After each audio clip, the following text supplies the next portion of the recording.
Gerry, we've been talking about cars this morning. Yes. Did you ever own a Lada? I never did, no. Yes. No, Well, we got lots of good Lada jokes, like why had a Lada got a rear window heater?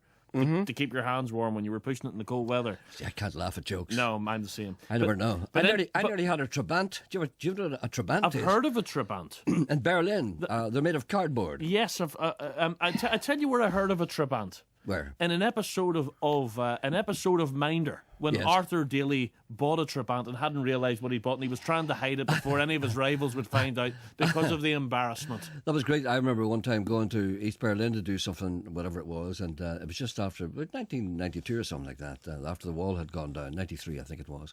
And everybody was all standing around the East Berlin, all standing around the street corners, all the men, and pushing Trabants, because every once in a while they'd break down, you see, and everybody was hanging about, would push the car. So it was all guys with fags sticking out of their mouths, pushing cars. And I said to myself, this looks vaguely familiar. This is Derry.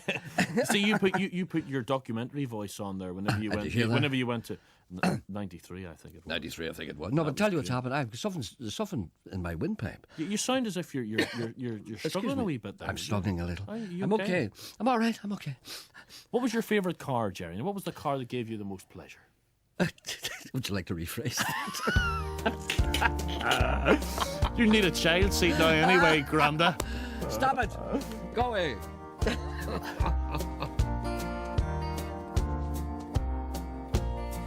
Slow down, you move too fast. You gotta make the morning last. Just kicking down the cobblestones, looking for fun and feeling groovy.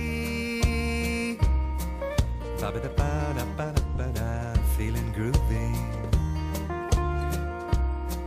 Ba-ba-da-ba-da-ba-da-ba-da, feeling groovy.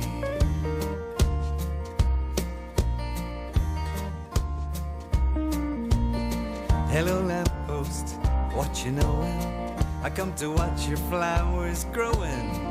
Ain't you got no rhymes for me? Doodly-doo-doo, feeling groovy. Ba-ba-da-ba-da-ba-da-ba-da, feeling groovy. Ba-ba-da-ba-da-ba-da-ba-da, feeling groovy.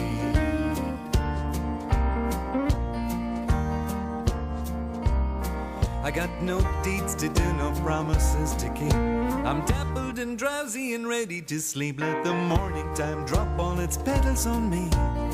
Life, I love you, all is groovy. Ba-ba-da-ba-da-ba-da-ba-da, feeling groovy.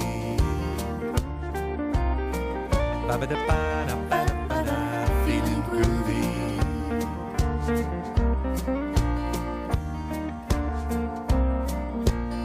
Slow down, you move too fast. You gotta make the morning last. Just kicking down the cobblestones, looking for fun and feeling groovy.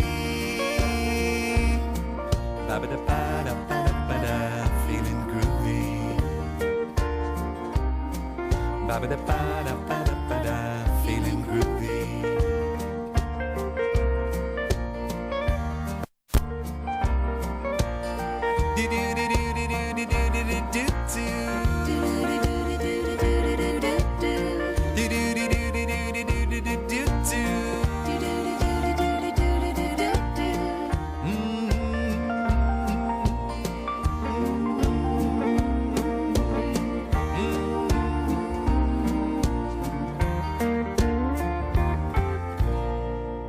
That's a nice little record, That's a cover, of course, of a Paul Simon, or sorry, should I say, Simon and Garfunkel song called 59th Street Bridge Song, Feeling Groovy.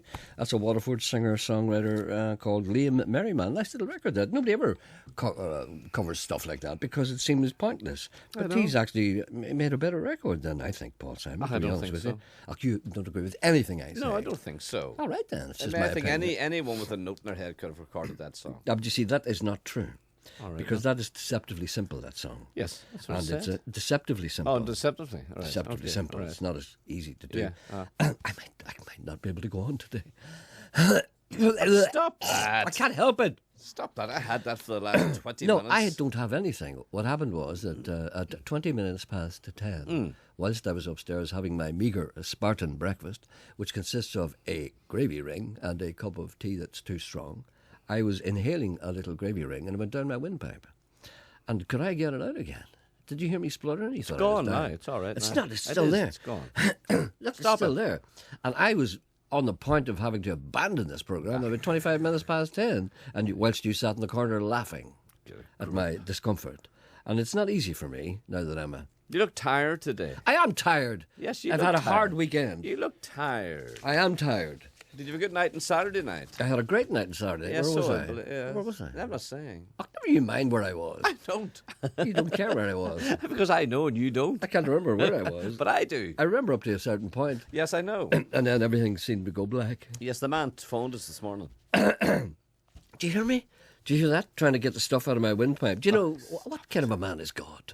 Because Stop that, Tom. No, do you know? Stop that. There's certain Stop things. that. No, you're no. going to need trouble with that. No, well, if you decide to make a human being, Stop it. if you decide to make a human being, you don't make mistakes. That's right. What? No one forced you to eat the gravy ring, Emma Oh, said. excuse me, Emma. Yes. Turning on me. Yes. Oh, she's so right. you've been working on her. She was No, the only I one. have not. And you've really got Janet against me. Now you're working Emma like me, and now you've turned her against me. No. You have, because she just peeped up there for no reason. Shouldn't have had it. You know what I mean? She wouldn't have done that last week. It's now you've been working on her over the weekend. No. Yes, you have. I think Telling the her girls, lies about me. I think the girls now see the mean side of you coming in here with one gravy ring. No, but one, you see, you they can don't bring in remember. 3 gravy rings, one for Emma, one for Janet, and one for you. Get away. Yeah. Oh, I too much. There was yeah. a time when I did that. Well, but why I don't you was- buy 2 gravy rings and then alternate between Janet No. and Emma? Give Emma. Do you know what I mean? Give them a turn each. Yeah. Give them a turn each. That's a good idea, Sean. Yes, Thanks for yeah, that. Look, listen. Stop. Take a drink of water. I drank a water. It's no good. The water doesn't go down your windpipe. It goes down the other one. But see, whenever God made I human would like to see you with a serious complaint. I really would. Whenever God made human Stop it. beings, he made basic mistakes. Now, do you want? Give me. I can think of 2 basic mistakes that he made, and it's wrong. Right? I mean, why do we have to go to the toilet? Why? Why couldn't he have designed us we didn't have to do that? That everything that we ate would be consumed. Why does he? Why do we have to it's get a rid pity. of stuff? It's a pity in your case, otherwise you'd have made a lovely ornament. And the other thing is, for some reason best known to himself, he placed a windpipe next to the esophagus. Well, you could have put your mouth in your stomach. Why didn't he put his esophagus round behind our ear? Where no, the fags go. Put your mouth down there in your belly and just shovel everything in. I seen a fella the other day, and he had something. Did I talk about this before? He had a fag behind his ear. Did I talk about this? No. When was the last time you seen a man with a fag behind his ear? I couldn't believe it. I was sitting there. I was in a pub, and I'm looking around me, and I sees this guy, and there's something sticking out of his head. I went, oh, no. You just kind of look at stuff, and he had a fag sticking behind his ear, and I thought, I haven't seen that for years. Remember, people always used to put a fag behind their, and even. Excuse me. That's when men nicked their butts. Yeah, but men used to nick their butts and put it behind their Yeah, ear. But yeah. This guy had a whole fag behind his ear. And I suddenly Oh, realised... that's all right. I know, but I've never seen that before. That guy, that's a fellow who was offered a cigarette, didn't want it, and put it behind his ear. No, that's a fellow with no pockets. No, it's acceptable. It's a fellow with no pockets. It's a fellow wearing a pair of shorts and a kind of a T-shirt. And somebody gave him a cigarette. He said, I'll smoke that later. I'll smoke it outside. He's not going to put it down the bar because it's going to get wet. That's what I He's mean. going to put it behind his ear. But why doesn't more He people wouldn't put it do in his that? pocket. Brendan says you sung. Brendan says you rubberneck. You sound hungover. I'm not hungover. What I is it sound- Brendan said? I sound as if I'm ill. A gentleman writes to me and he said, I've just returned... Do we have to endure this for another hour? I've just returned to Northern Ireland for a while. I picked up a rental at George Best Cheapo's Jalopy's car hire. I turned on the radio to listen to what was going on. I was tuned on to Radio Ulster. Driving west, along came this country and western song about a travelling man. I thought after 20 years, not much has changed here. Instead, the guy went on to sing about all the towns and villages in Northern Ireland, Auchnacoy, Ballymena, Mahara, that haven't laughed so much in years. I'm now a big fan of the station. If I have my times correct, it would have been your show. I'm a regular listener, and it's the sort of thing that you would play. If you'd let me know who it was, it would be much appreciated. I'd like to put the Northern Ireland diaspora in touch. That's all the people who fled from here and gone away to other lands. Well, it's actually it's a group called Keep It Cash. And this is it. Listen, I've traveled every road in this here land. I've been everywhere, man. I've been everywhere, man. Cross the deserts bare, man. I breathe the mountain air, man. I've traveled, I've had my share, man. I've been everywhere. I've been to Bangor, Bellarina, Benborough, Lisbon City, Ballantoy, Pomeroy, Brushing, So Pretty, Lisnaskey, Tandergee, Money, Glass Points, Pass, Killalay, Monterey, Sign Mills, Four Kill, Helens Bay, Kilray, Donegal, Mullaghmore, Ockapoka, Firemantown, Akadooey, Draperstown. I've been everywhere, man. I've been everywhere. I've been to Ballymena, Armoy, Belcoo, Ognacoy, Kerry Bridge, Carrador, Castle Dawson, Moneymore, Carryduff, Coleraine, Cookstown, Lisbane, Inniskillen, Derrylin, Jonesboro's where I've been, Cully, Hammett, Tobermore, Ballyhalbert, Abbashaw, Brookborough, Drummoness, North, South, East, West.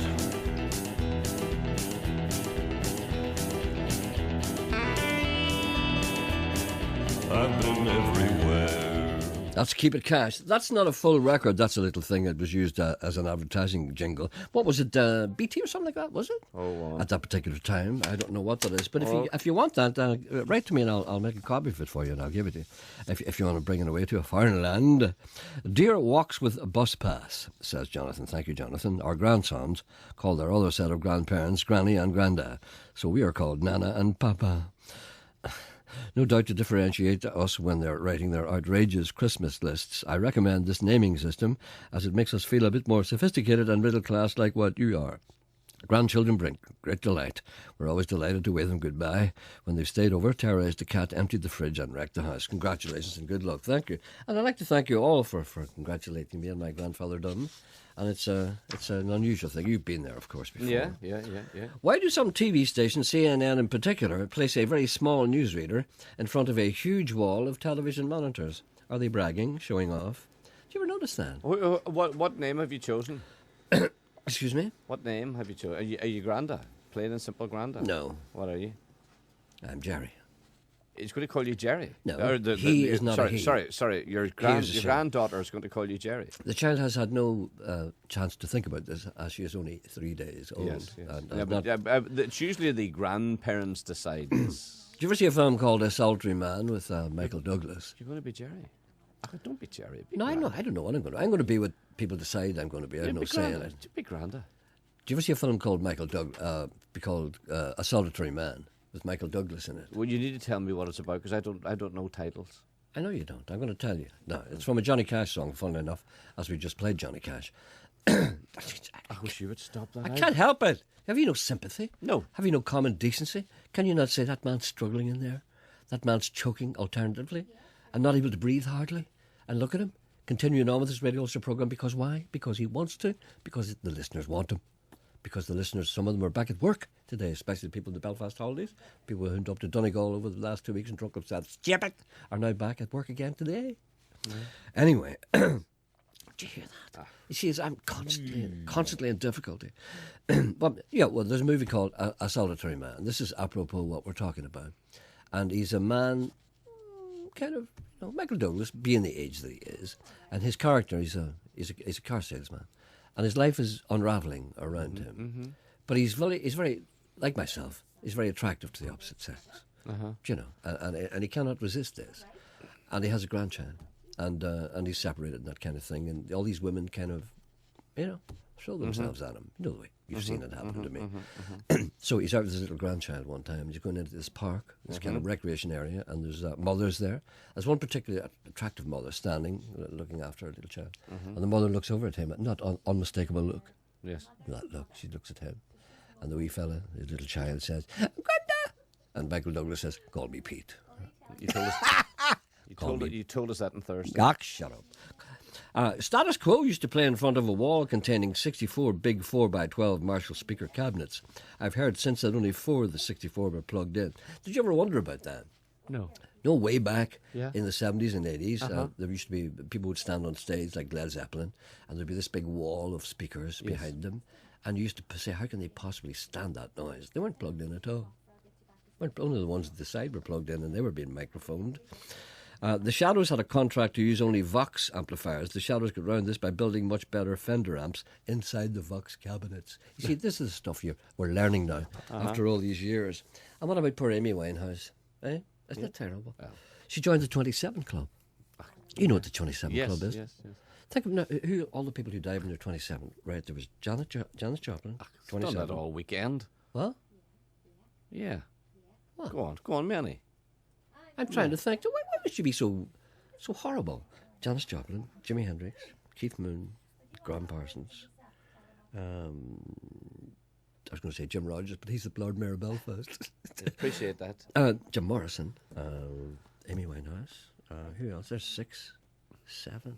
I think it's about 10, you know. Isn't it terrible? I met her, you know. I met her just before she became famous. It was in the year 2004. I remember it particularly well. And her first album, I think, was out 2003. And then her big album, which was, I think, was out the year after that. Anyway, she was just coming to people's attention. Yes. And I was at an award ceremony in London. I was nominated for something, you know. And I was standing at the bar. And there was this girl standing at the bar. It was incredibly attractive. And it turned out it was Amy Winehouse. She was standing there at the bar, just waiting to order a drink. She was on her own. And she wasn't the emaciated thinness that she became later. She was well proportioned. She was really beautiful. She really was. Lovely white alabaster skin, lovely dark hair, and wearing a lovely black dress. Now, does this story end with her following you into the toilet and asking you for the loan of a tenner? You're so sarcastic. It doesn't end like that. I'm going to tell you how it's going to end now in a minute. Okay. You see, that's what I hate about you. You see, you can't listen to me. You don't believe anything I say. Well, you have reason to not to believe, but you don't listen to anything I say. I'm being serious now. Right. And that's and she was standing at the bar, and I remember looking at her and saying, "That's that girl, Amy Winehouse. She's a jazz singer at that time. That's what she was known as, a jazz singer." I went, "She's lovely," and I'm standing looking at her, and she looks around her, and guess who comes walking in? David Walliams. Do you know who David Walliams is? You don't. Emma does. Emma, know who David Walliams is? She says yes. Yes. Don't snap at me like that. What? Don't snap at me. You're Just very, try- you're very sharp today. No, you're on a short fuse. I'm not. Yes, Emma said it's you, and I No, agree. she It's you. Yes. she snapped at me earlier. You see, it's No, you. no, you've made her. You've told her that I'm on a short fuse. No, you are on a short fuse today. Anyway, he walks by with his girlfriend, and he's a very good-looking guy, you know, and a very good-looking girl. And she turns around, and she calls him everything, and I couldn't repeat what she called him. She said, yeah, this kind of stuff, and I'm going, my God, listen to her. And I looked round, and everybody was kind of looking, and she stood there, and she put her hands on her hips. She said, "You're nothing but a union woman." And I went, "What is this?" So there's evidence there of a little instability, I think, at the beginning. Obviously, he'd gone out with her, whatever it was, and dumped her, or whatever it was. But, I mean, to stand there, and you know, amazing. And she didn't seem drunk or anything. She just seemed like a wild kind of a person. It's her father I feel sorry for. Pardon? It's her father I feel Oh, of sorry course, yeah. for. You know, terrible. He could see it coming. Oh, well, he's He knew it. He's probably been lying awake for years waiting wait. for that, waiting for that call. Anyway, there's a call for you, on Well, I one, haven't- and someone has suggested that you take a dry crust to clear your throat. You're driving people mad. Well, maybe, perhaps, someone would get me a dry crust. I can't leave here. Well, why not just take a glass of water? If we ask Janet to bring you in a glass of water. Ask Janet, can I have a glass of water and a dry crust? It's not too much to ask. I think Oliver Twist would have asked for that. Hello, good morning. Good morning. How are you today, sir? I'm fine, thanks. How are you? I can hardly- That's a stupid question. I can hardly breathe, as a matter of fact. But go Well, ahead. Yeah, well, if you stop breathing, maybe that would do a lot of people a lot of good. They wouldn't have to listen to you anymore. Did you hear that? I don't like Did you this. hear that? Yeah. That's all right. Notice how I don't react to that. Because I get this on a daily basis. I know you don't mean that. But anyway, what can I do for you, you swine?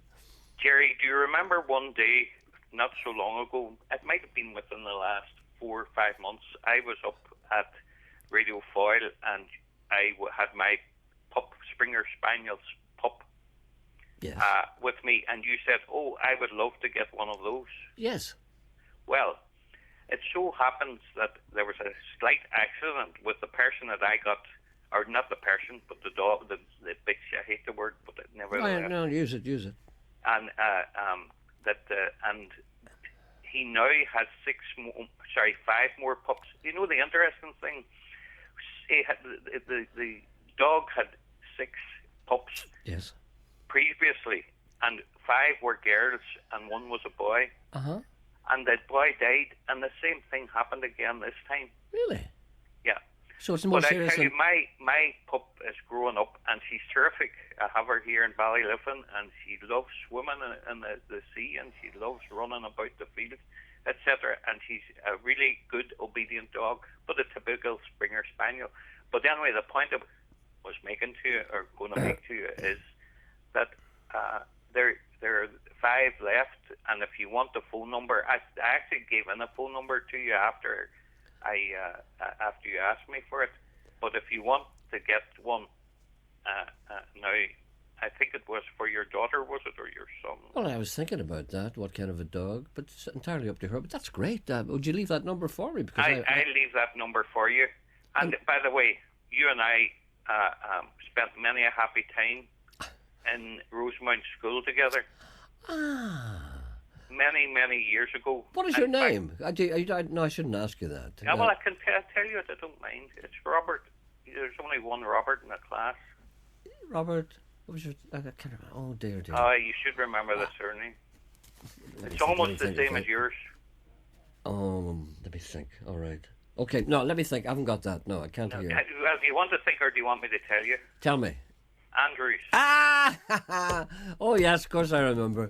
Oh, that's right, for God's sake, yeah. What a lovely wee dog, so yeah. Listen, Uh-huh. don't you be lying about your age, because I know it as well as you. In fact, Stop! you're now able to get Stop it! Stop. I'm sorry, we seem to have lost the line there. All right, thank you for that, Robert. You're now able to get an older pass. And remember this, they're taking them out of our pen now. See you later, thanks. Okay, all the best. Bye. See, a Springer Spaniel is about the only thing that could brave the Atlantic Ocean. Have you seen people over the weekend going into the water? When he told you his name, Yeah. do you know what you said? What? When he said to you, my name is Robert Andrews, do you know what you said? What? What a lovely wee dog. No, but I didn't say that immediately. He did. He said, oh, that's lovely. What No, a lovely wee dog. I may have punctuated. I No, may have you added didn't. something in between there. No, you didn't. What a lovely wee dog. Well, it's a lovely wee dog. What can I say? It's about the only dog I know would have. Have you seen the water recently around our coast? Have you really? Do you know what I did the other day? I dipped my toe into the water, the Atlantic Ocean, and it is unbelievably freezing. For God's sake! There's people in the water. What's wrong with these people? They've never been to the Mediterranean. John's on too. Hello, good morning. Morning, Gerry. How are you? And congratulations on becoming a Fafa. Thank you very much indeed. Yes, but I want to know, do you know the difference between a Fafa and a Mofa? No, but I have a suspicion I may be told now. Right, you're going to be educated here now. And by the way, can I say you're playing the part extremely well by not remembering your old classmate's name? Definitely. Right, okay. So, your son, it's your son and his wife. Yes. Granddaughter. Yes. Now, if you want to distinguish, that child's growing up and it wants to distinguish between you, you see, because you might become forgettable in a few years' time. So I'm going to explain to you, your son had a granddaughter, so Yeah. you're the son's father. Yeah. So you're called a Fafa. What about a sofa? Hold on, there are no sofas on it yet. All right. But your wife is going to be called, what's she going to be called? She's going to be called the Famo. Famo. No, the Famo. Famo.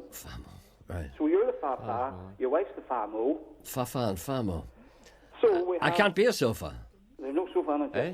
I want to be a sofa. Well, we'll get to the sofa in a minute. Right, okay. Right. So you're the Fafa, your wife's the Famo. So your daughter-in-law's father is called what? FOMO? No, the Mofa. Oh, sorry. And what? So then here's an 11 plus question for you now. Yeah? What is the daughter's mother called? Mada. No, What? there's no dads on it. You're What? not there now. Mama. It's called Momo. Momo. So you're the Fafa. I don't know if I want to enter this world. I No, don't. but this is- I don't want to enter this hold on world a at second. all. This is the way they do it in Denmark. Denmark. Yes. Right. Well, I've never inhabited this world before, and I'm not sure I like it. It's kind of You don't like being a Fafa? no. That's not. It's all the stuff that goes with it. All the what are you going to call yourself? You know what I mean? See, but the child grows up and says, I want to go to Granny's. That's So right. is it going to Famo Granny's or it's Momo Granny's? Or it's sofa. All right. Okay. Well, thank you. right. Thank you for all that. Okay. Goodbye. See why I'm Yeah, Don't but wanna there's a simple talk way about around that. it. Just say, I want to go and see Granda Gerry. It's so simple, isn't it? Keep out of it. Yeah, but that's it. I've been away a year and a day. You recognize love after the fact. You did what you did, and that was that. Don't say words that you don't mean. And when I'm gone, please speak well of me.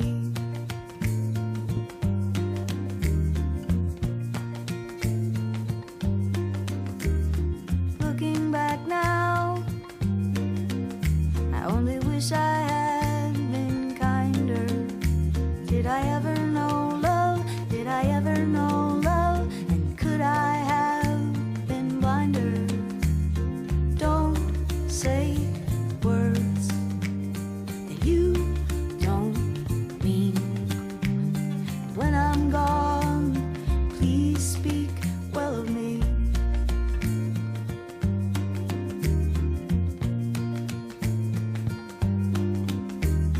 Don't hold back all your love for someday. For someday, I would say that I'm sorry if it would do any good. But to never regret means you have to forget, and I don't think that I could. Don't say words that you don't mean. And when I'm gone, when I'm gone, when I'm gone, please speak well of me.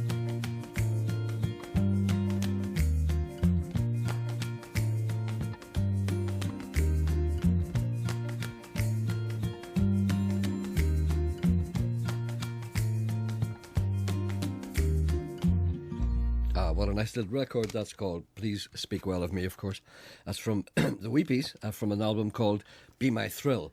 I've just, thank you. It's a lovely wee song. Wasn't it? Yes.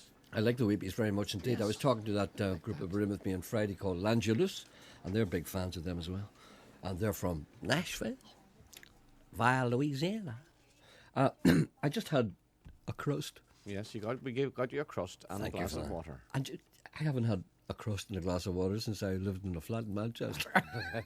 It just reminded me, that's what I used to eat. It's an unusual taste. Funny, I walked past a skip last night. Yeah. And on the skip there was a pile of wood. And all Did you these take something out of it? No, all these nails sticking out through the wood. And I says, Anderson would have a field day here. You should have brought me in one. I thought about that. You should have brought all me in the one of those nails. pieces of wood with nails Yeah. sticking out, and I would have shown you how to take the nails out. Because I used to do it on piecework basis. You know, it's not easy. I mean, when you think, if I give you a piece of wood now with a nail in it, you'd probably bang it, wouldn't you? You'd bang the sharp end on the pavement, wouldn't you? Wouldn't you? Like that, trying to get the nail out. No, I'd You'd bang- batter away at it, wouldn't you? I would tap it with the hammer. Yes, of course. Well, how else would you do it? You'd have to tap it. No, it's where you put the wood's important. It's What? where you position the wood. The thing about pulling nails out of wood is what you do with the plank. There's a special technique in it. I'll explain it to But you it's not. sometime. You wouldn't pull nails out of a plank. You'd be pulling it out of skirting board and the likes of that. Wood like that. Well, I used to pull nails out of planks. No, you didn't. Yes, I No, did. you didn't.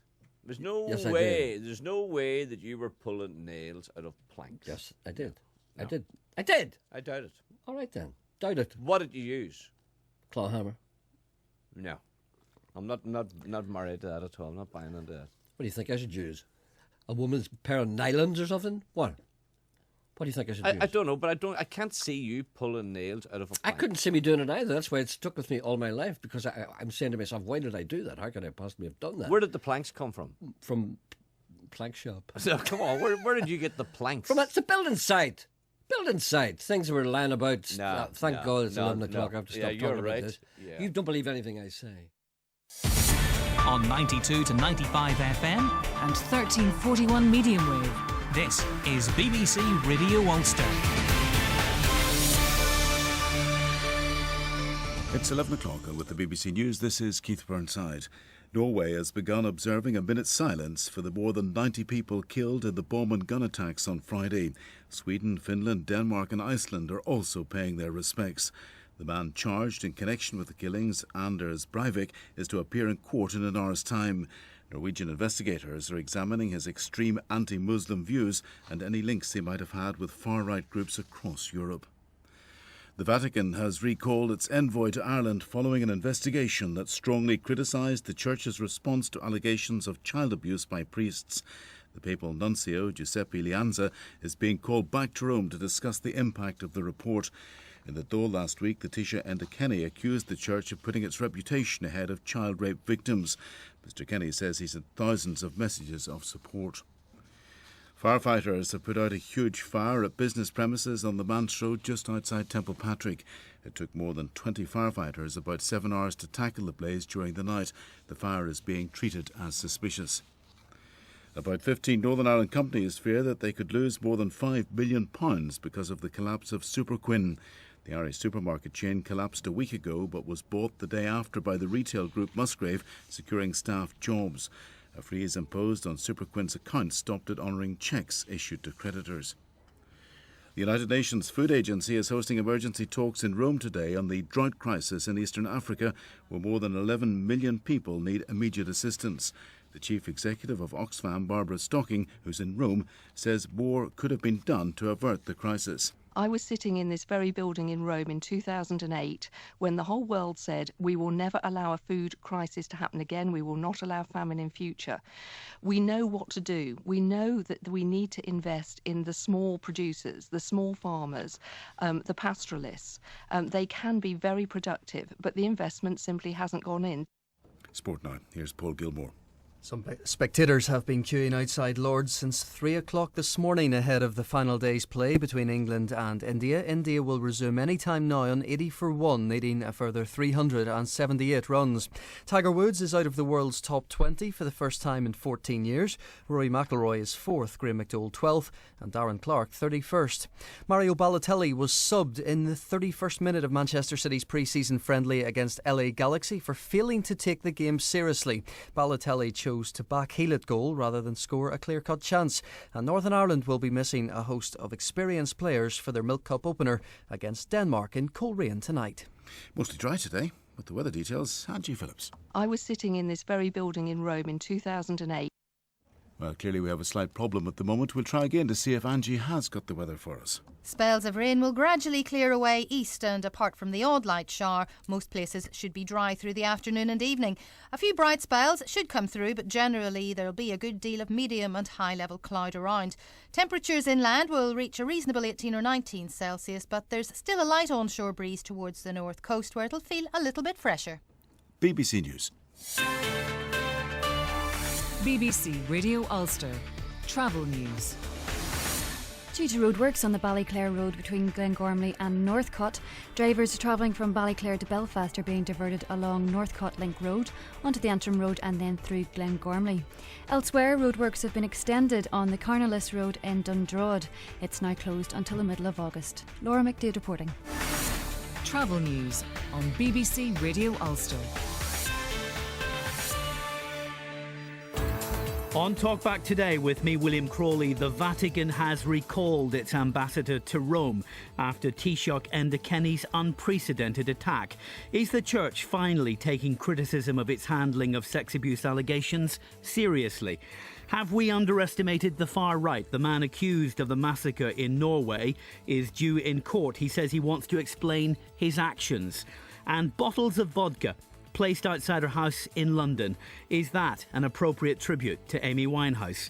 That's Talkback today. Give us a call, 08459 555 678. Our lines are open from 12 noon.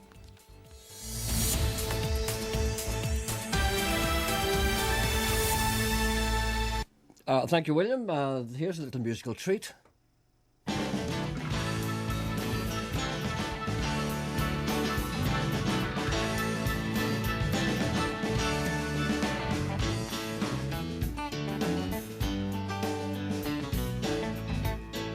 No, it's not Son of Sweet Home Alabama. It's Moses Guest.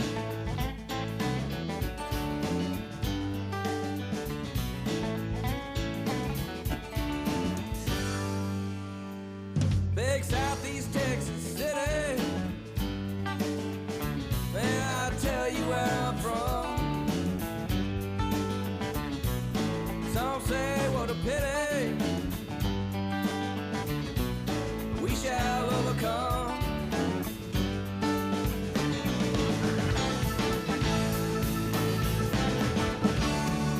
Escape to Colorado. Steamboat to Winter Park. Coming down the mountain. Well, detour around Utah. So happy when we travel. Rolling in my van. Watch it come unravel. So much for best laid plans.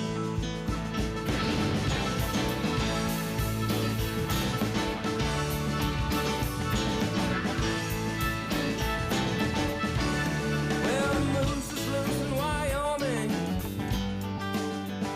and we love the old trap bar. It's 3 o'clock, but who's counting? Well, you can never go too far.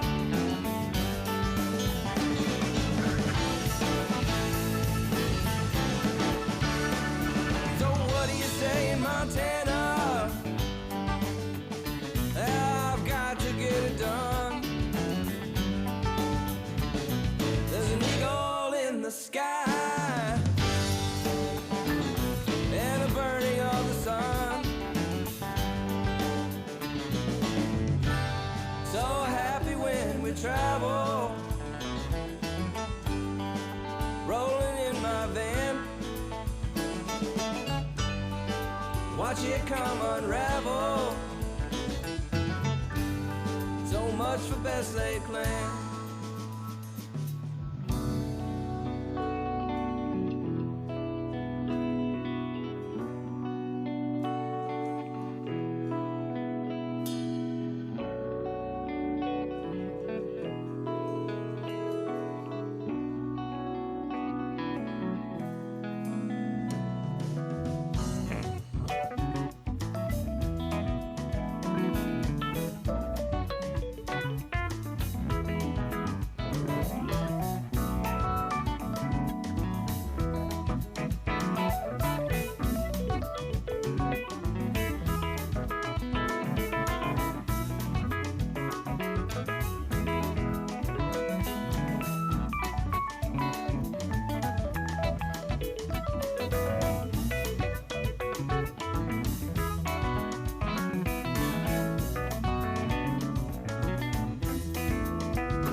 watch it come unravel. So much for best laid plans.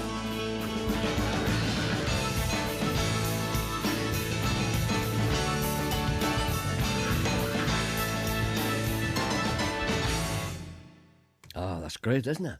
I don't know if you like that or not. I loved it. That was quite long, about 9 minutes, I imagine, but I think it's worth it.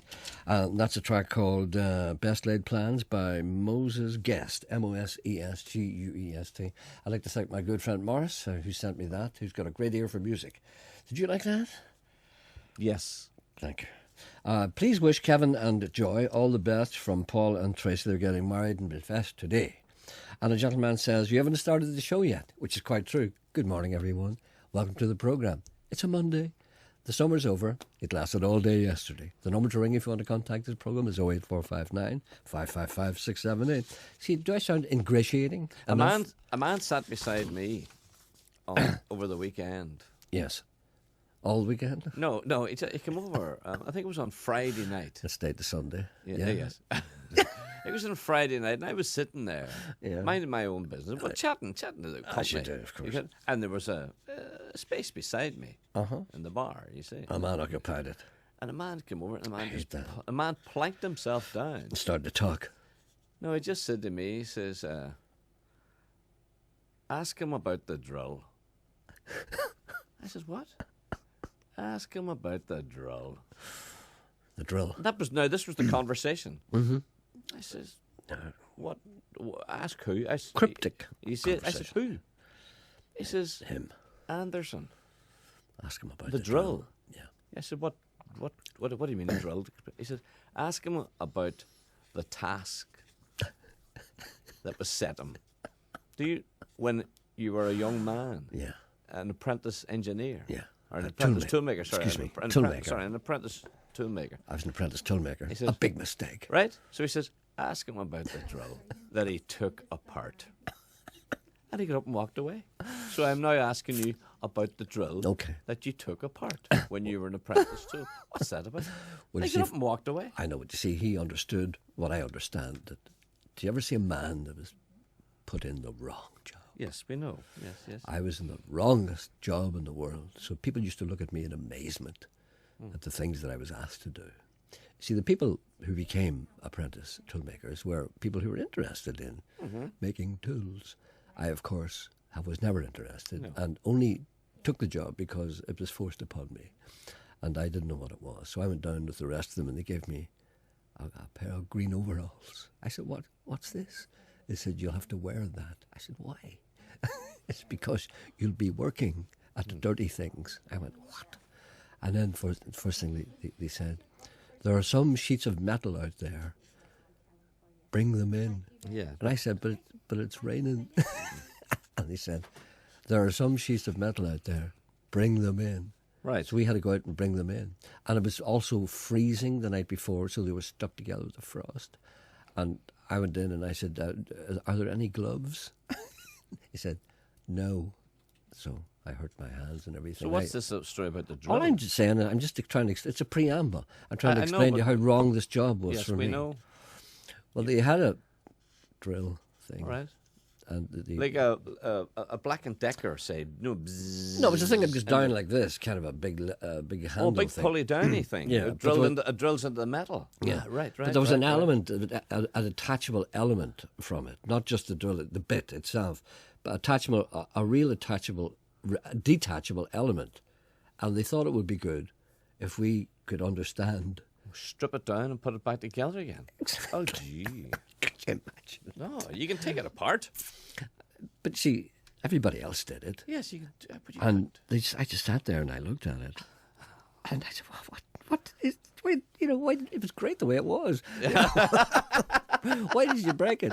He said, "No, we didn't break it. See, what you do is but it was okay. Why didn't you just leave it alone?" Yeah. So we want you to put it back together again. I said, what's the point of that? Because, it was all right. Sure. Why didn't you just leave it alone? And I would have went and had a cup of tea. There'd be no word about it. This is just unnecessary work. So everybody stood around and watched me put it together. And you couldn't? No way. No, I don't criticise you or fault you for that in the least. No, but the one that actually finished me was, maybe he means this. He may mean this.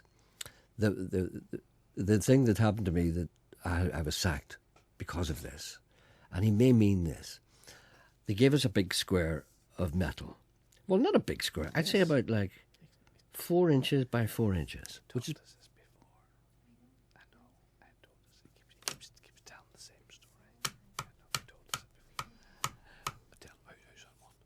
There's a call on one. Hello, good morning. Good morning, Gerry. Yes. How you doing? I'm not all right at all. I've been stopped telling stories. Aye, well, have you quit the sheet metal working now, have you? I've stopped telling stories. Tell me, if I didn't get ringing you on Friday... You see, there are people out there want to know that story, and I guarantee that people are going to ring here and they'll say, what was that story he was just about to tell? And you stopped him telling. What do you say? Right. What do you say? Right, okay, we'll see. Is that the phone I hear ringing? No. Are you still there? Yes. Sorry about that. I had a... Right. And now, you had a lady on Friday from, I think, about Bushmills. Yes. And she was talking about the battleship Bismarck. And that's right. Came to an end. Do you have any contact details for that lady? Because I had a chatting to a certain man the next day. Uh-huh. And we talked a lot about things they got, about the Copeland Islands and the maidens around Larne and all. Yes. Islands and that. Yes. And things that had happened. Yes. Now, the man himself was a man called Brian Gallagher. Have you ever heard of him? From Enniskillen? Yes. I know Brian well. Well, there you I are. do. Him and I were travelling in the bus. From Canolly? From Belfast, yes, from Belfast to Enniskillen.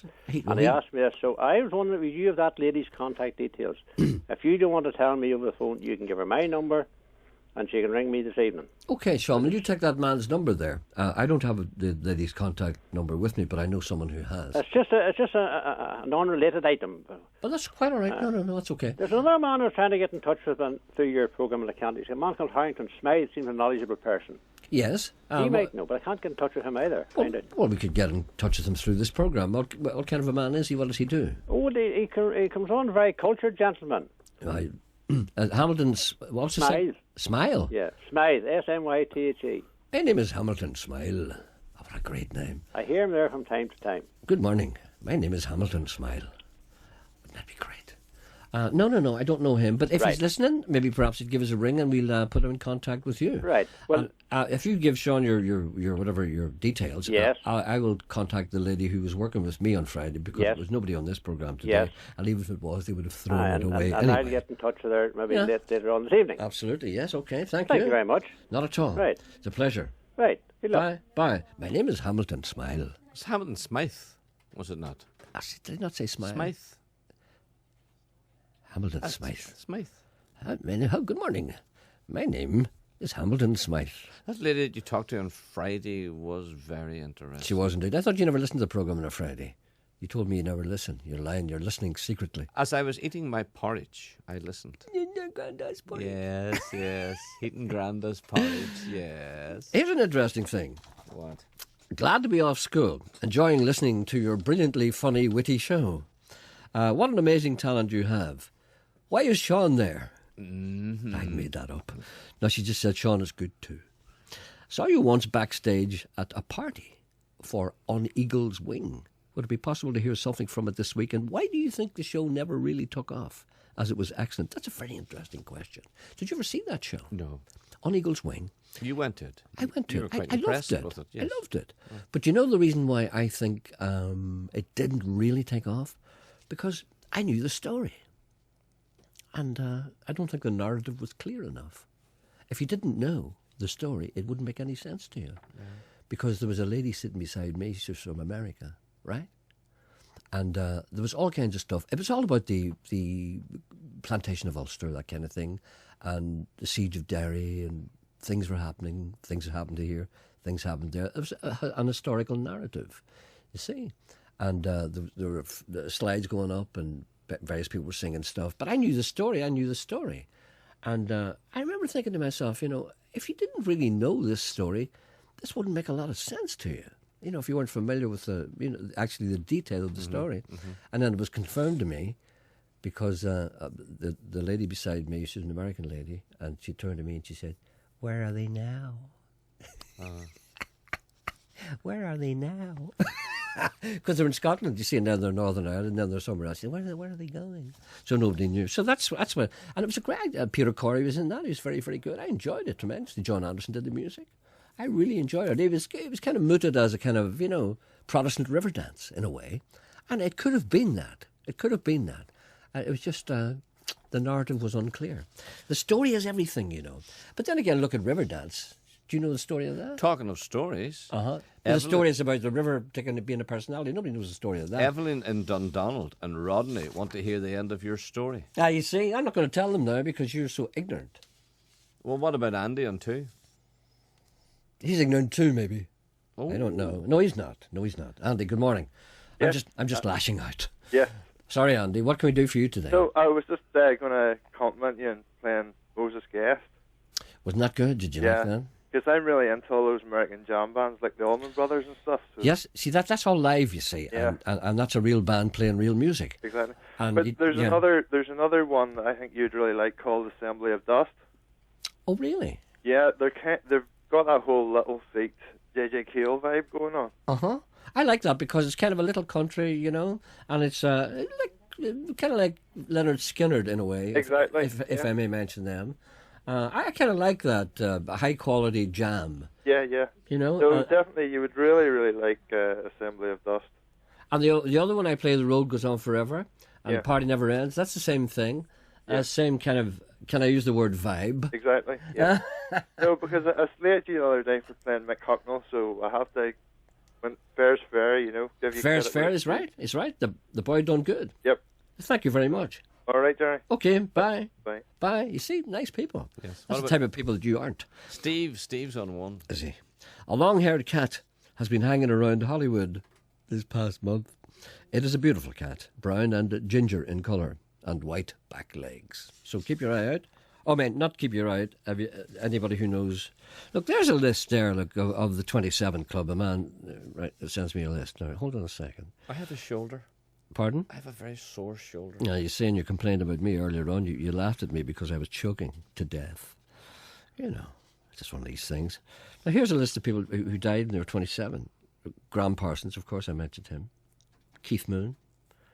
Amy Winehouse, sadly. Brian Jones. Jimi Hendrix. Janis Joplin. Jim Morrison. Kurt Cobain. A ragtime musician called Louis Chauvin. He died in 1908. Robert Johnson. He was supposed to have a pact with the devil. Johnny Kidd. Remember Johnny Kidd and the Pirates? Lead singer, songwriter. He died. 27. Alan Wilson Candheat.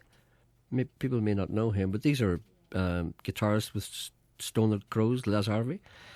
Pigpen McKernan, founding member of the Grateful Dead, 27 years old. Dave Alexandra, bass player with the Stooges, 27. There's like 20 people who died. If you picked an arbitrary age, say 25, there'd be nowhere near 20 people who died at that age. Isn't that an amazing thing? Do you know how that happens? Seriously, do you know how that happens? Why 27 is the dangerous age? Because if you're in the pop, I was in the periphery of it, and I've seen it happening. I know what happens to people. What happens is by the time you kind of get success, you're probably, if you're lucky, particularly in the 60s and 70s, you'd be like 21. By the time you get success, 21. And then you've got about 5-6 years full tilt. And remember, you're just a young man. You're just barely out of your teens. And you take everything that's given to you, and you either go down or you get over it. By the time you're 27, that's kind of a tipping point. If you haven't become adjusted to it by then, chances are you won't. And that's when you tend to die, when you're 27. Because you've had so many years, it's like, it's like a footballer. He's only got so many years. And if he's okay, if he saves his money, he's okay. If he doesn't save his money, he goes down. He's finished. If he's a forward, he's finished when he's like 30, 31. So it's the same with the musicians. I hope all is well. Sorry about that. That's all right. Taking drugs would have something to do with it too, wouldn't it? Oh, you're so sarcastic. Well, you see, that's the same thing. I mean, I have to say, and I don't want to put myself up as an authority on this, but I lived with people, musicians in bands who were junkies. And I never, ever met a junkie who didn't have a problem before he ever went near drugs. The people who die of drugs tend to be people, and I shouldn't be generalising, but this is my experience. People who die of drugs tend to be people who've got something annoying them really badly. And then when they start taking drugs, that drug makes them forget the thing that's annoying them. They may have been sexually abused. They may have had an unhappy childhood. They may have felt unwanted, unloved. And when they start to take drugs, they say, I don't think about that anymore when I take that stuff. That's great. Then you keep taking it. And the more you take, that's what happens. Most people, if they don't have a problem and they dabble with drugs, they say, I'll try that. Ooh, that's good. And then after about a year, they go, that's enough of that. Get fed up. That's the way it is. I hope all is well, but social workers don't tell you that. You don't read that anywhere else. I hope all is well with you in sunny Stroke City, and things aren't so sunny down in Belfast. Maybe you'll play a nice song to brighten up my day. Maybe This Old House. Person doesn't know me very well, do they? Let's keep up the good work. That's Michelle, who's in an office in Belfast. A man wants advice. Paul from Dungannon. This weekend I'm flying to London from the international airport. With these security checks, am I not even allowed to bring my shaving foam? Am I going to have to buy a new can of shaving foam when I arrive in London? No doubt, paid twice the price. A man after your own heart. I know your colleague Sean had problems with shaving foam. Did they take your shaving foam off you? Yes. Did they? Last year. I'm still waiting on it. Well, what did you do? Did you buy another can? I had to, naturally. Twice the price, was it? I don't know. Could you please advise me? No, you can't take shaving foam, no. Do you know what I do? Just a small mini can of shaving foam. How long would that last you? Oh, last you a month. It's all compressed, There's no need for a big one. They only sell you big ones because they get loads of big money off you. But in Italy and France, Spain... Shaving foam was very cheap. What? Shaving foam I know, was but it's very bulky. cheap. It's bulky. It's very cheap. I know, but they charge you a lot for it because they... No, they don't. It's cheap. But it's twice as much as the little tiny ones. How much is the wee tiny one? Well, I don't know, €1 or something like that. Oh, sure. A big boy is only 99p or something. Well, whatever. What are you doing this for? Well, you're the boy that started it. All I'm saying is that you cannot bring the big shaving foam thing through customs, right? So, would it be better if you had a little one? As the girl said to the sailor. Yes, of course it would. No, and all I'm saying is it's practically impossible to buy a little one in Britain. Right. So, but you can buy them all over the place in the Continong. Right. There's a little one that I recommend highly called the Barbaria. Barbaria. Barbaria. And it's Italian. And every time I go to Italy or Spain or anywhere I can, I always get half a dozen of them. Throw them in my case. Whenever you're going away, just pop it into your little bag. And it goes into the little cellophane bag. Look at the help you get in this program. Yeah. Well, I was thinking of going back to the shaving stick when travelling. Good idea. The soap. Yeah. Well, tell me this and tell me no more that you're there. Do you see if I get the shaving stick and the old brush back again, can I take the open razor? No. What if you were to buy disposable razors? Can you take disposable those? razors? Can you take those with you? Yeah, you can. It's just an ordinary little razor. Yeah, you can take those. Yeah. But you can't take when I say an open razor, I'm talking about your ordinary razor that we use. Oh, you're not talking about a cutthroat. No, I'm not talking about. I don't you mean can take them a little, but sometimes you get the wrong boy. Sometimes you get the wrong boy. I had them withdrawn on me before. You get the wrong boy. You know the way they look at you, and you know that they're going to have you for something. Whenever they don't like the look of you, they take that off you then. And the little scissors, they have to. They're supposed to measure them. There's a certain length of a little scissor. Believe this or not, you measure. If they're a certain length, you can take them with you. But if the boys don't like, they just throw them in the bin. A fella threw my scissors in the bin one time. You stopped. He said, "There's something in there, sir." I said, "Okay." I looked, he brought out the scissors and just threw them in the bin. I said, "Sorry, I think you'll find they were mine." He said, "You can't take them with you." I said, "Would it be nice if you're going to tell me that you're going to throw it in the bin?" You're doing a very bad thing to me, What's that? Because when we were going over to England there a couple of weeks ago, and we were at the airport, as soon as I went into the airport, I started to dislike the people who were doing the searching. I know they're doing as their job. No. And I didn't like. No, they're enjoying it. No, but that's what I started to think the same lines. No, that's the only way to think. They're enjoying it too much. I just went with the flow. I said, "Okay, take off your belt." No, I have to say that the people in Belfast, the city airport and international airport, are very friendly. Now, but in all the English airports, they're all jobs worth. Can I tell you this? Because they don't like us anyway. Will you explain this to me? Yeah. And I think we've talked about this before. But I'm waiting to be searched, right? Yes. And I just got on probably what I'm wearing now, a pullover and my jeans, right? I had nothing in my pockets, absolutely nothing. Right. I know. And all I had to remove was the belt on my trousers, which I took off and I put into the tray. I understand. And that's when the girl said to me, she says, "Shoes." Yeah. I said, "What?" She had to find something. She had to. And then So I took the shoes up and put them in. She says, your pockets now. Mm-hmm. I said, there's nothing in my pockets. She says, you have nothing in your pockets? I says, no. And she found that incredible. I find it incredible too. Most But, people you have know, money. but all I had was my belt. Yeah, but you see, most people... What can you do with a belt? Well, why do we have to remove the belt? Many times you've been searched by the army during the Troubles. I don't know. There's no need for that either. No. Great shows last weekend, kid. Great shows which helped keep Ulster a phone-hacking-free zone. Tommy, my cat, pushed me up against a wall I had built to separate the armchair from the footstool and said, I want the truth, he said. The whole truth, I want it now. Why was Stephen Nolan tweeting hysterically last weekend? I quickly assembled 2 stools and said, sit down, Thomas. It was all very hush-hush. But Edmund Poots told me that Stephen Nolan was abducted by aliens and probed to within an inch of his life. Hence the twittering. I bet the little aliens were tired, said Tommy. That would have been the biggest probe they've ever carried out. Come here, I said. There's more. Apparently an old codger living in the hills above Drumquin was fiddling with his 1924 Cosar wireless trying to get Maureen Potter on Athlone when clear as a bell he heard the leader of the aliens say, This is reporting to mothership. We have really struck the mother lode. Why was the alien Chinese there for a minute? We have really struck the mother lode this time. Well, the mothership responded, go to the foot of our stairs. Look at the muck in here. Have you made a preliminary report on the subject? We have, said the alien. It appears to me some kind of mobile black hole that eats everything in sight that comes across. Come on home, boys, responded the mothership. We don't have anything to do with that. Jolly gosh, said Tommy. So Tommy saved the world from an alien invasion. That he did, I replied, but the United Nations have decided not to tell him. Why? Give me one good reason why Nolan should not be told he is the saviour of mankind. They don't want to give him a big head, I said. That's a good reason, said Tommy. I'm back to writing begging letters to Mrs. Bunty Hovis, 27 Teabag Lane in Lisburn. Oh, I'm worried about Nolan, you know. About him. Steve's on one. I think he's starting to dissemble. Steve, is he? Good morning, Steve. Good morning, Gerry. How are you? I'm all right, thank you. Good. The reason I rang the show this morning was just to give people a bit of a warning about a scam email that's hitting the province at the moment. Yes? What is it? It comes from, or appears to come from, Her Majesty's Revenue and Customs. Oh, I've seen that. Oh, that's a refund. It has a refund. Oh, don't be caught with that. Now, they're asking you to put in your credit card details and your security code, etc.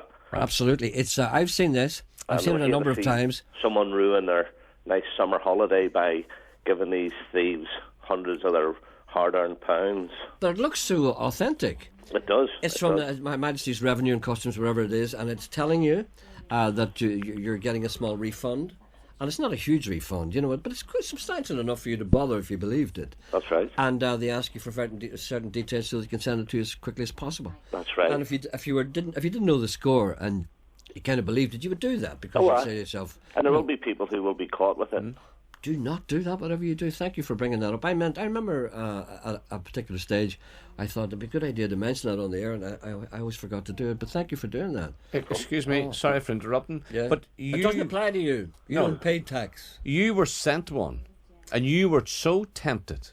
Tell the truth. You were almost going to go with it. No, I was not. He was. No. Yes, I'll tell you how you know. I'll tell you how you know that it's not you, real. Steve. Not you, Steve. Mr. Anderson. He should. To let him talk. No, you got it, and you said to me, "He said, look at this here. Look how good this is." Oh yeah, yeah. That's what I'm saying. You said, look, you could see how people would look at that.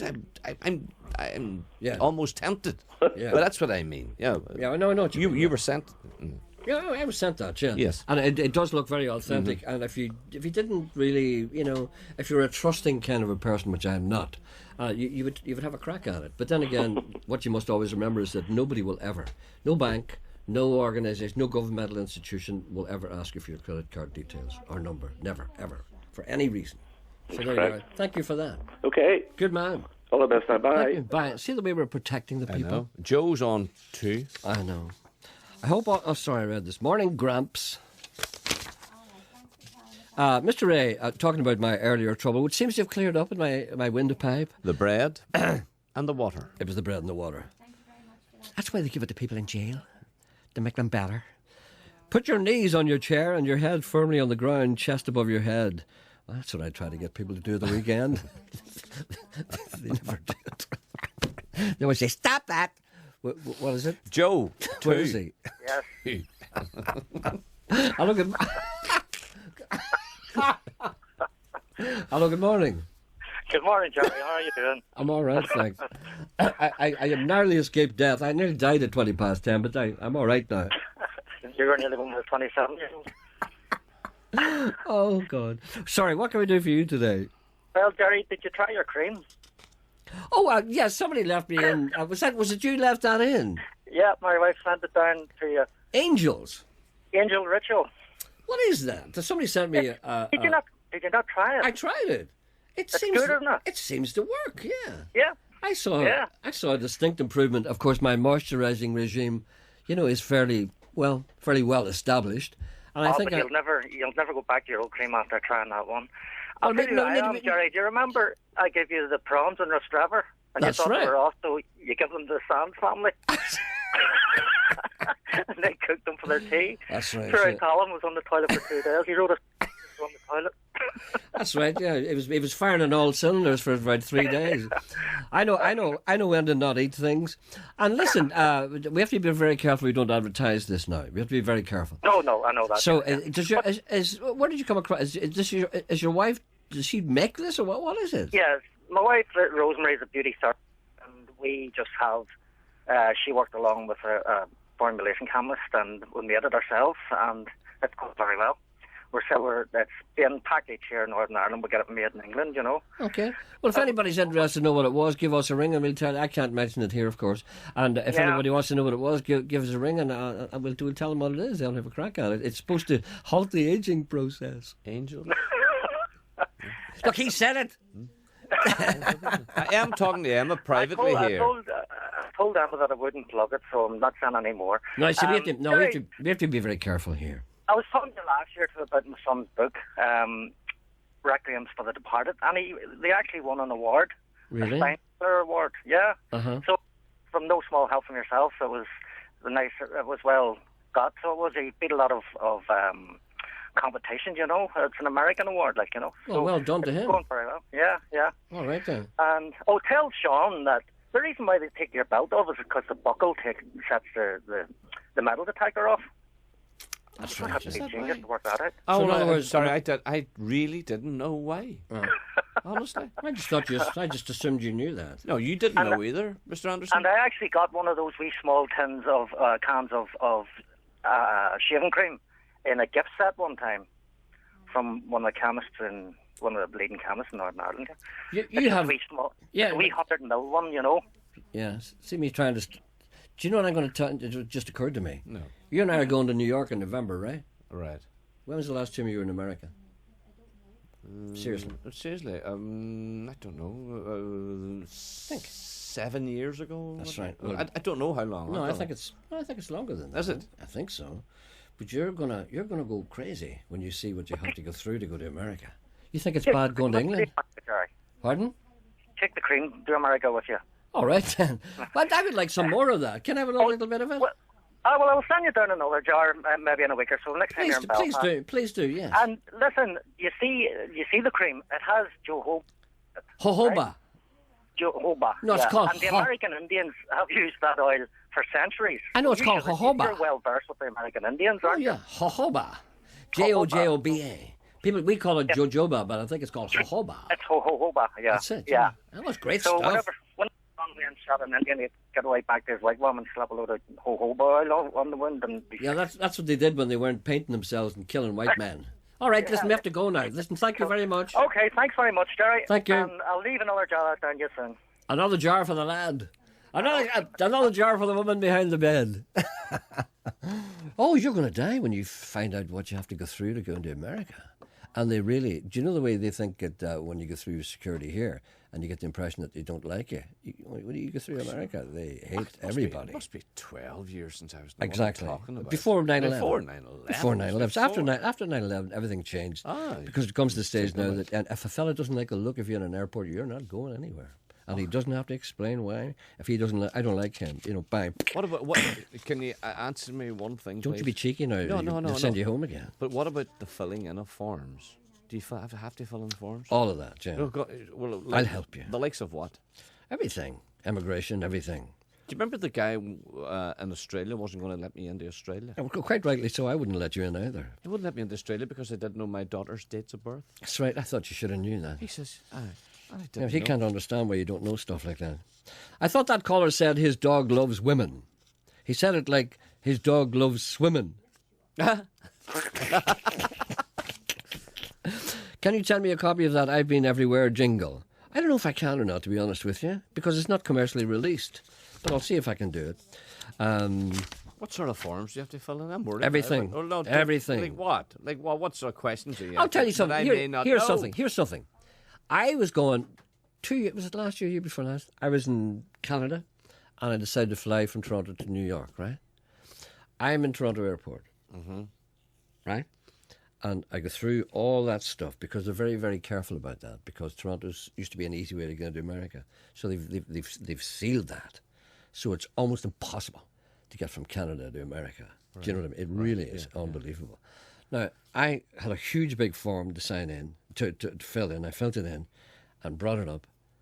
And the fellow said, no, I'm sorry, you have to do that again. I brought it back again. And I had a suit cover with 2 suits in it. Oh, yeah. Right? And I had to carry this with me, you see. And every time I was doing the thing, filling in the form, I put the suit cover down. And then lift the suit cover again because I thought I was going through. Now, after 3 times, the guy sent me back 3 times. He was enjoying it, of course. And he filled in and said, oh, you've overlapped that space. You know, that kind of thing. You had to do your signature inside a wee box. And there's a line above the box that said, your signature must be inside that box. And I said, well, what does this mean? He said, you have to do it all again. So I went back. So the 3rd time I went back, I forgot my suit cover. So I went through, and he let me through, and I went over. And I went, oh, my God. So I went back, and I said, excuse me. I said, see that suit cover down there? I said, can I go back and get that? He said, no. I said, why not? He said, because you passed through. I said, but it's just over there. Look, I can see it. Do you see it on that chair? Mm-hmm. He said, no, you can't go back there. I said, but you will see me. You will see me walk over. As a matter of fact, you can come with me if you like. He said, no, I can't leave here. I said, well, is there somebody else could come with me and go over and get that suit? He said, no, I'm sorry. And there was a person standing down there, beside the thing. I said, that person down there, look, could you ask him to go over and bring? He said, no, he's not allowed to touch anything belonging to you. You see? And I said, there's $2,000 in a wallet in that suit. He said, what? I said, there's $2,000 in a wallet in that suit. I said, will you take responsibility for that? And he went, see, that's the only thing they understand, money. Which, of course, was a lie. Of course it was a lie. And he went, hey, John, could you bring me back a suit cover, please? Thank you. He said, don't do that again. I said, no, I won't. See, that's the thing to remember. Always remember, the only thing that scares them is money. A wee request from so Lily. If they go to take my shaving foam, I'll tell them there's £2,000 inside it? No, that's not the way it works. A wee request for Lily Lynch in Seaview, Malile. Could you play Relight My Fire? Relight My Fire? What about Patsy? Another song on the beach. I take a trip through the past when summer's way out of reach. Another walk in the park when I need something to do. And when I feel all alone, sometimes I think about you. Take my hand, smile and say you don't understand. To look in your eyes and see what you feel, and then realize that nothing's for real. 'Cause you know it's just your imagination running wild and running. Your imagination running wild and running. Your imagination running wild. Another bucket of sand, another wave at the pier. I miss the way that I used to call the shots around. You know it would have been nice if I had something to do. I took a trip through the past and got to spend it with you. Take my hand, smile and say you don't understand. To look in your eyes and see what you feel, and then realize that nothing's for real. 'Cause you know it's just your imagination running wild and running.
That's your imagination, a cappella version, and that's a kind of dazed-sounding Brian Wilson. Now, here's something here. Listen to this. As a frequent traveller, my advice, if anyone goes to the airport and forgets to take out their shaving foam or aftershave or whatever, and the security staff want to confiscate it, you're entirely within your rights to empty the liquid or the foam into the bins or demand the bin to empty it in. Oh, wouldn't that be great? You can do that. Yeah, You that's say, listen, good, I can't take this? No, you can't, sir. Well, can I have a bin, please, or I can dispose of it?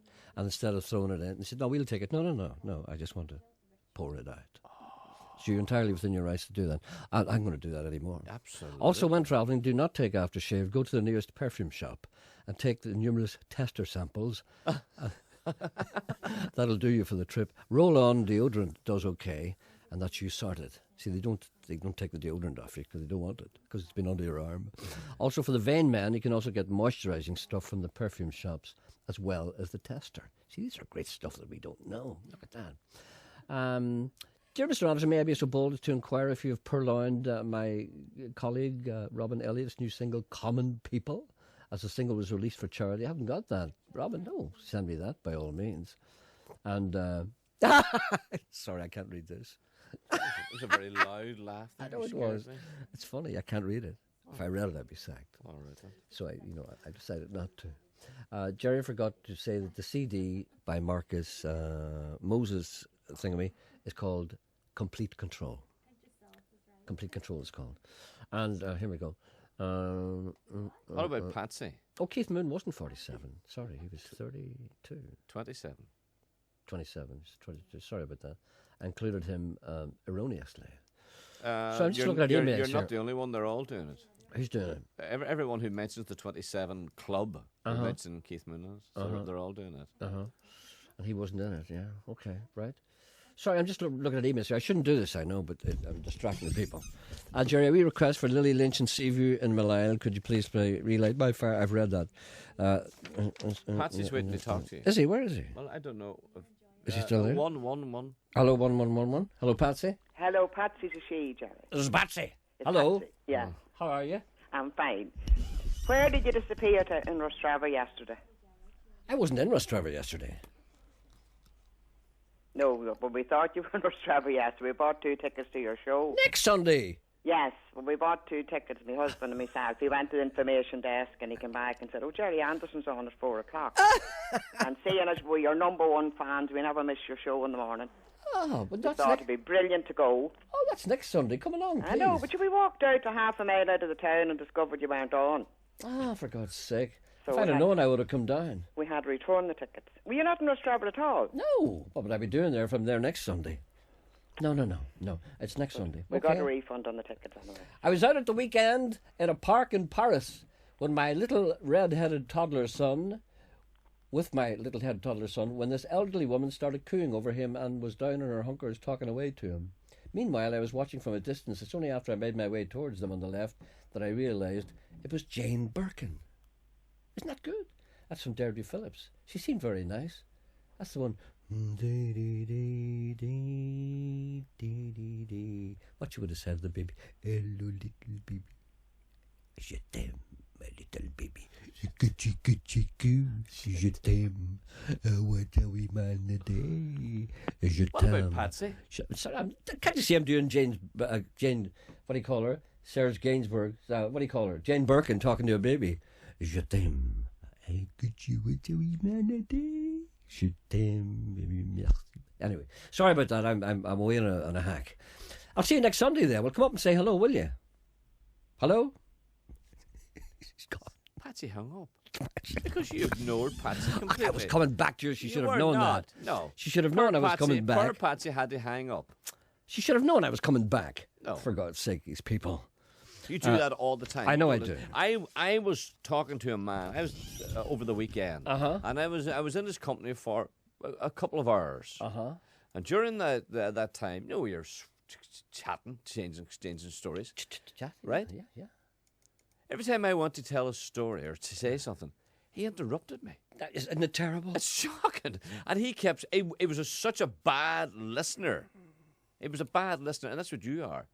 You don't listen. Can't listen at all. No. I have no time to listen. And there was times, and then I got to the stage, I said, no, I'll just go with the flow. I'll start the story knowing that I'm not going to get finishing it. And I would say, I remember the one time, like I was in England, and I met this fella, and then he would say, well, see, when we were in England, I'll tell you what happened to us in England, you know. It's so annoying, people interrupt me. It's very annoying. I don't know why people do it. And neither do I. People who do not listen. People do it all the time. Well, they should stop it. And why don't you stop it? For instance, now, people will never hear that story that I was going to tell. What story was that? It's the one that you stopped me telling. Look, what's wrong with this thing here? This thing won't start.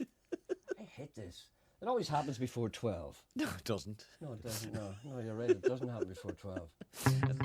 That's it now. That's your man. She came from Greece. She had a thirst for knowledge. She studied sculpture at St. Martin's College. That's where I caught her eye. She told me that her dad was loaded. I said, in that case, I'll have a rum and Coca-Cola. She said, fine. And in 30 seconds' time, she said, I want to live like common people. I want to do whatever common people do. I want to sleep with common people. I want to sleep with common people like you. Well, what else could I do? I said, I'll see what I can do. I took her to a supermarket. I don't know why, but I had to start it somewhere. So it started there. I said, pretend you've got no money. She just laughed and said, oh, you're so funny. I said, yeah? Well, I can't see anyone else smiling in here. Are you sure? You want to live like common people? You want to see whatever common people see? You want to sleep with common people? You want to sleep with common people like me? But she didn't understand. She just smiled and held my hand. Went to flat above a shop. Cut your hair and get a job. Smoke some fags and play some pool. Pretend you never went to school, but still you'll never get it right. When you're lying in bed at night, watching roaches climb the wall.